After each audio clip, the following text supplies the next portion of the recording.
তুমি যে ছেলেটার সাথে মাঝে মধ্যে এখানে ওখানে দেখা করো, ও তো তোমার বন্ধু, তাই না? হ্যাঁ ড্যাডি, খুব হ্যান্ডসাম। যে কোনো মেয়ে প্রথম দেখাতে প্রেমে পড়ে যাবে। কিন্তু তুমি ওর কথা জানতে চাইছো যে? ওর সম্পর্কে কতটুকু জানো তুমি? যত কিছু জানি তোমাকে তো আগেই বলেছি, আবার নতুন করে ওর কথা কেন জানতে চাইছো? তুমি ওই ছেলে সম্পর্কে যা জানো সব মিথ্যে জানো। ও তোমাকে মিথ্যে বলেছে। কি আবল তাবল বলছো? ও কেন আমাকে মিথ্যে কথা বলতে যাবে? কারণ ওর পরিচয় তোমার সামনে প্রকাশ করতে চায় নাই, তাই। আচ্ছা, তুমি কি ওর নাম জানো? শিখর আহমেদ। একটুও তা নয়। ওর নাম হচ্ছে শিশির আহমেদ। শিশির আহমেদ? না না ড্যাডি, আমি তোমার কথা বিশ্বাস করতে পারছি না। আমার ধারণা তোমার কথা ভুল হচ্ছে।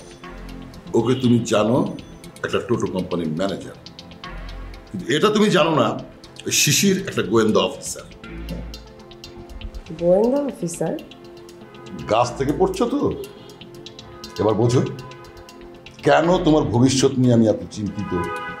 একটা ছেলে পুরো পরিচয় গোপন করে তোমার সাথে বন্ধুত্ব চালিয়ে যাচ্ছে, আর তুমি সেটা ধরতেই পারো না। কিন্তু তুমি এত কিছু জানলে কি করে? ড্যাডিদের অনেক কিছু জানতে হয় মামনি, না হলে ড্যাডি হওয়া যায় না। আমি এখনো তোমার কথা বিশ্বাস করতে পারছি না ড্যাডি।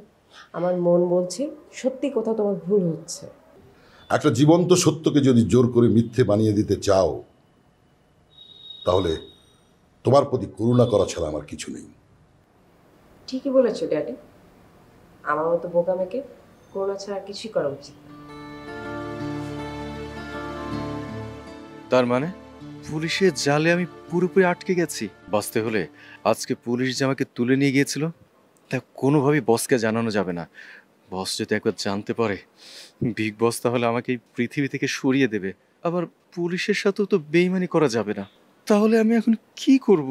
ও মাই গড, আমি তো কিছুই ভাবতে পারছি না। আল্লাহ, আমাকে একটা পথ দেখাও। শোনো সঞ্জিতা, তুমি শুধু একজন ভাইয়ের বোনই না, তুমি আইন শৃঙ্খলা রক্ষাকারী বাহিনীর একজন সদস্য। সবসময় যদি এভাবে কান্নাকাটি করো, এটা কি শোভা পায় তোমার? তুমি কি বলতে চাও? একটা বিষয় চিন্তা করে দেখো, তুমি যদি সারাদিন বাসায় বসে কান্নাকাটি করো, মন্টুর জন্য যত কান্নাকাটি করো, মন্টুকে ফিরে আসবে? বরঞ্চ তুমি অফিসে কাজে যোগদান করো, তারপর মন্টুকে খোঁজার চেষ্টা করো। হ্যাঁ, ঠিকই তো। এ কথা কে দ্বিমত করেছে? আমি দ্বিমত করার কথা বলছি না সঞ্জিতা, তাহলে কি বলতে চাইছো, খুলে বলো। আমি বলছি তুমি অফিসে কাজে জয়েন করো, তারপর মন্টুকে খোঁজার জন্য তোমার যা করা দরকার সে চেষ্টাটা করো। ভালো কথা বলেছো তো, আমি তো একবারও এ কথা ভেবে দেখিনি। আমি কখনোই খারাপ কথা বলি না। শোনো, অফিসে জয়েন করো, চলো সবাই মিলে মন্টুকে খুঁজে বের করার চেষ্টা করি।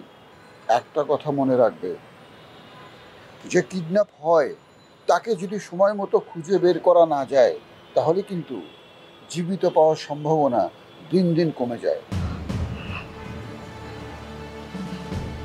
তবুও সুজন, এসব কথা আমাকে বলো না। আমার খুব ভয় করছে। আমার মনটাকে হারানোর ভয় আমাকে জাপটে ধরছে। সঞ্জিতা শোনো, সত্য যতই কঠিন হোক, সেটা শুনবার সাহস তোমাকে রাখতে হবে। সত্য শোনার ভয়ে পালিয়ে বেড়ালে তো চলবে না। আমি একটুও পালিয়ে বেড়াতে চাই না। আগামীকাল যদি তুমি জয়েন করো, আমাদের হাতে আরো শক্তি আসবে। আমরা আরো কঠিন চ্যালেঞ্জ অ্যাকসেপ্ট করতে পারবো। আমার ভাইয়ের ভালোর জন্য যেটা করলে ভালো হয় আমি সেটাই করব। যুদ্ধ করতে গেলেও তো মনের খোরাকের দরকার হয়। আমার এই মন নিয়ে বাসায় বসে থাকা ছাড়া আমি তো আর কিছুই করতে পারতাম না। কাল থেকে তুমি অন্য আমাকে দেখবে। গুড সঞ্জিদা, আমি তোমার কাছ থেকে এরকম কথাই শুনতে চেয়েছিলাম।